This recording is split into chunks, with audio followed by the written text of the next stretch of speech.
Cittahata sedang mencari salah satu dari kerbau-kerbaunya yang berkeliaran masuk ke dalam hutan untuk waktu yang cukup lama, ketika dia mulai merasa sangat lapar. Dia menemukan sebuah wihara dan di sana dia diberi makan.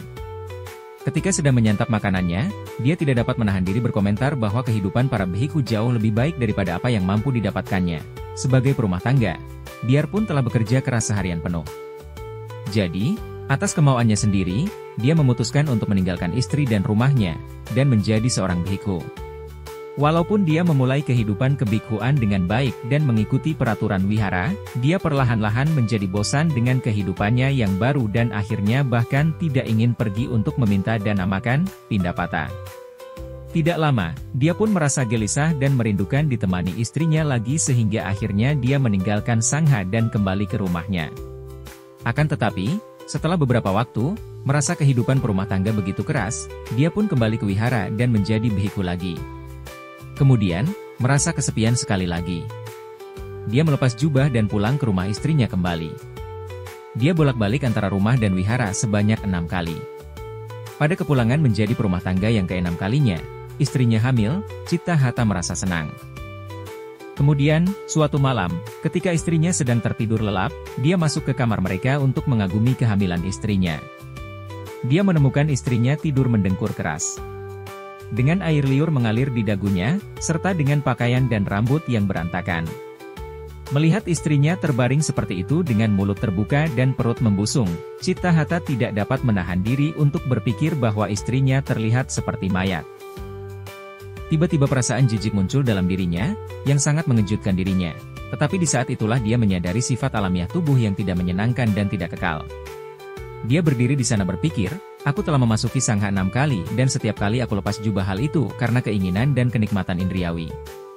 Sekarang aku telah mengerti sifat alamiah tubuh yang sejati dan tidak akan tertipu lagi.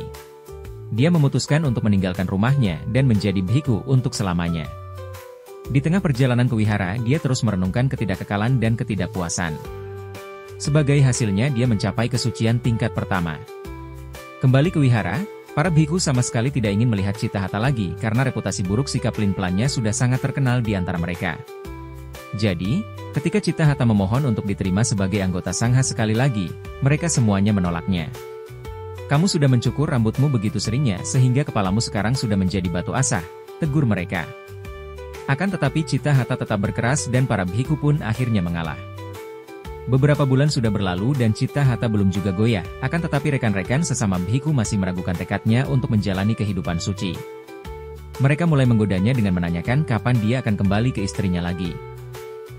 Dia menjawab mereka dengan mengatakan, memang sebelumnya, aku terbiasa kembali ke kehidupan perumah tangga karena kau masih memiliki pelekatan, tetapi sekarang aku tidak lagi memiliki pelekatan. Para bhikkhu menyampaikan kepada Buddha apa yang dikatakan oleh Cittahata, dan Buddha menjawab. Sebelumnya pikirannya belum mantap dan dia tidak memahami dhamma, tetapi sekarang dia sudah menjadi arahat dan telah benar-benar menyingkirkan semua pelekatannya.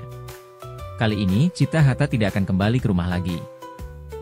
Orang yang pelin-pelan, yang tidak memahami dhamma sejati yang goyah keyakinannya, kebijaksanaannya tidak akan sempurna. Syair 38. Orang yang terbebas dari keinginan, yang tidak galau, yang telah meninggalkan kebaikan dan kejahatan, dan yang waspada, tidaklah takut. Syair 39. Jika kamu suka video ini, jangan lupa untuk like dan subscribe untuk lebih banyak cerita indah.